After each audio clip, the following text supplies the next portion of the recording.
Ko inda musina kuenda kuchikoro.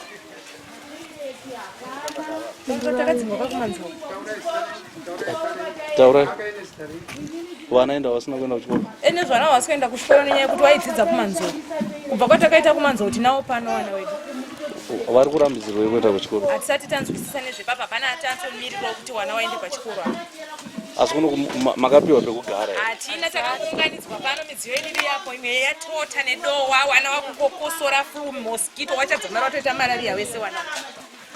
Pane tone tushawa chaito tucheche tune mahwani wiki tukupana patukugara mumabani. Saka pekurara muri kurara papi. Tiri kurara pano pamhene pane zvinhu zvedipo paya. Ndopatiri kurara. Makambotaurirwa here kunzi makabvisirwe uko? Zvakanzi kurudiwa nevakuru ikoko.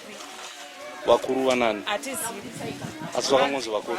Yatorwa Alpha and Omega. Mire. Alpha and Omega ikambani yamai. Yamai Inoita zvemukaka. Saka vari kunzi ndevakatenga nzvimbo iyoyo yatanga tigere isusu yeArnold Farm yatakajambanja isusu kubva muna 2000.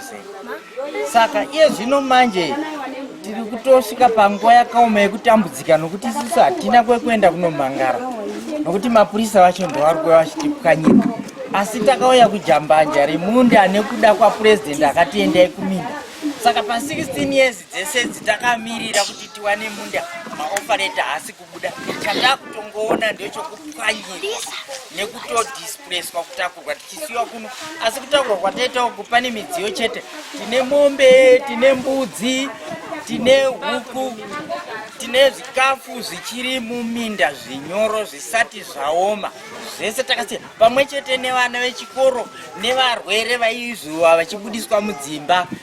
Vachisiwa panze vachidisplacedwa vachipwanyirwa. Vanhu vazhinji vari mumakomo.